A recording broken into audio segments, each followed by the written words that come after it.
Hello students, आज हम देखेंगे स्टैंडर्ड 12 के चैप्टर 4 का टॉपिक नंबर 4.10 विद्युत धारा पास पर बल आघूर्ण चुंबकीय द्विध्रुव। इसमें सबसे पहले हम पहला टॉपिक देखेंगे, एक समान चुंबकीय क्षेत्र में आयताकार विद्युत धारा पास पर बल आघूर्ण।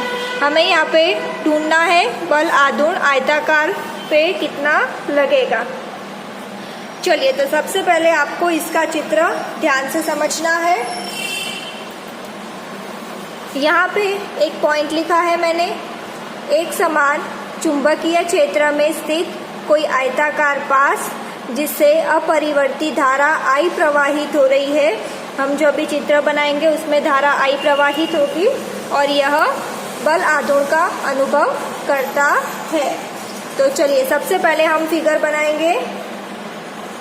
हम बनाएंगे सबसे पहले x, y, z अक्ष।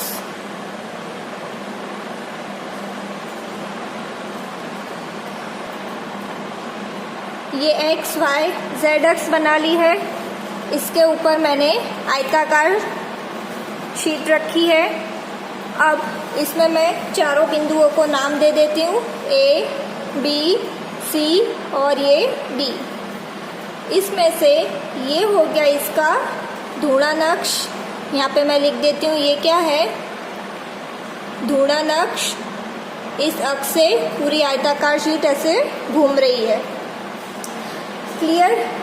हमारे पास विद्युत क्षेत्र इस तरफ को जा रहा है और जो धारा प्रवाहित होगी वो इस दिशा में होगी। यहाँ से AB से ऐसे जाएगी, फिर ऐसे जाएगी, ऐसे, मतलब कि इस दिशा में धारा प्रवाहित हो रही है। अब इसमें एक और चीज़ ध्यान रखना, ये पृष्ठ की दिशा किस तरफ है, इस तरफ को है। तो हम ऐसे बताएंगे, ये पृष्ठ की दिशा, इसको हम नाम दे देते हैं N कैप। ठीक है, ये हो गई पृष्ठ की दिशा। अब जब ये चुंबकीय क्षेत्र इस पर कार्य करेगा तो इसके चारों दिशा में बल लगेगा, तो 4 बल होंगे। तो चलिए हम लिख लेते हैं 4 बल कौन कौन से। इस दिशा में जो होगा उसको हम नाम दे देते हैं F1। ये हो गया, इसको दे देते हैं, ये जो ये वाला भाग है नीचे की तरफ है, ये हो गया F2। ये वाला भाग है वो पीछे की तरफ को जाएगा, तो इसको ऐसे बोल देते हैं, ये हो गया F3। और ये ऊपर की तरफ को हो गया F4। क्लियर है? ये चीज़ ध्यान से समझना। इस दिशा में लग रहा है F1, ये F2, ये हो गया F3 और ये हो गया F4। क्लियर है ये चीज़? अब ये चीज़ हम देखते हैं कि F2 और F4 दोनों विरुद्ध दिशा में है, तो दोनों एक दूसरे को कैंसिल कर देते हैं। तो यहाँ पे हमें किसका बल मिलेगा, ये वाली दिशा, मतलब कि F1 और F3 का। अब इसी चित्र को अगर मैं ऊपर से यहाँ से देखती हूँ तो किस प्रकार बनाएंगे। सबसे पहले तो ये हो गया मेरे पास चुंबकीय क्षेत्र B। अब ये AD वाला भाग है वो ऐसे होगा, अगर ऊपर से हम देखते हैं, इस पे ऊपर की तरफ लग रहा है F3 बल और नीचे की तरफ लगेगा F1। क्लियर है इतना? अगर ऊपर से देखते हैं तो ये हो गया चुंबकीय क्षेत्र, ये AD कुछ ऐसे क्रॉस में होगा, इस ऐसे। अब ये F3 जब ऊपर से देखेंगे तो F3 ऐसे दिखेगा और F1 नीचे की तरफ। इसी चित्र को आप ऊपर से देखने की कोशिश करिए तो कुछ इस प्रकार बनेगा। और पृष्ठ की दिशा है इस तरफ को, इसको मैं बोल देती हूँ N।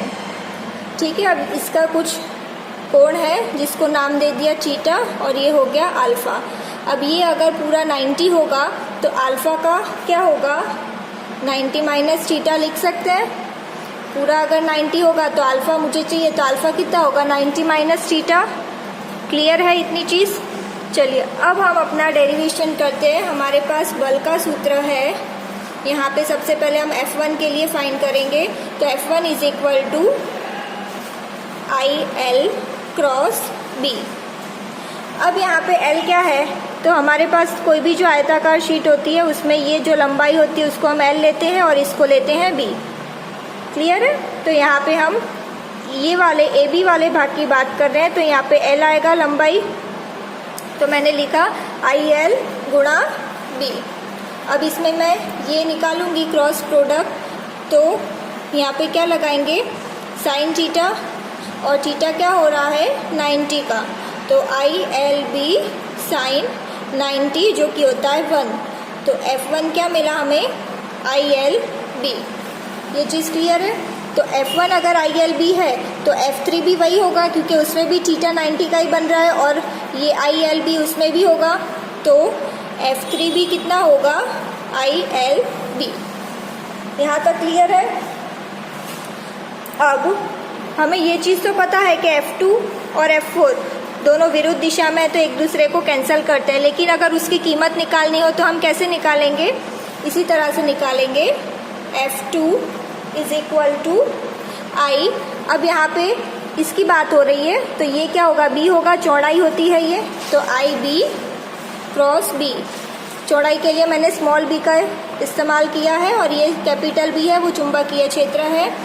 अब यहाँ पे IBB साइन, यहाँ पे दूसरा कोण हमने क्या लिया है अल्फ़ा, तो ये हम यहाँ पे लिखेंगे अल्फ़ा जो कि है 90 माइनस थीटा, तो IBB साइन 90 माइनस थीटा। अब ये सूत्र है मैथ्स में, साइन 90 माइनस थीटा होता है कॉस थीटा, तो ये हो गया cos theta, IBB cos theta. तो हमें F2 इतना मिला और F3 भी इतना ही होगा, लेकिन दोनों क्या कर रहे हैं एक दूसरे को कैंसिल कर रहे हैं, तो हमें इसकी ज़रूरत नहीं है, ये तो मैंने सिर्फ बताया आप इस प्रकार निकाल सकते हो। चलिए, हमें जो काम है हमें इन दोनों का काम है, दोनों की कीमत तो एक ही है। अब हम क्या करेंगे आगे, इस चित्र को मैं वापस से यहाँ पे बनाती हूँ। चलिए, इसी चित्र को मैंने यहाँ पे बनाया है, वही है F1 F3, सिर्फ इन दोनों को मैंने जॉइंट किया है और ये ले लेती हूँ मैं, इसको बोल देती हूँ B है ये। क्लियर। अब ये थीटा है तो ये भी थीटा होगा। अब हमें इसकी कीमत फाइंड करनी है, तो हम क्या करेंगे, sine theta is equal to, इसको अगर x मानते हैं तो sine theta is equal to x upon B, सामने की side upon hypotenuse x upon B, तो x क्या होगा b साइन थीटा, तो ये x क्या है b साइन थीटा। ठीक है, तो ये वाली साइड हमें क्या मिली b साइन थीटा। अब हम ढूंढेंगे यहाँ पे अपना बल आघूर्ण, जो कि हमारे पास मेन है, यही हमें ढूंढना है। तो बल आघूर्ण क्या होता है, बल गुणा विस्थापन।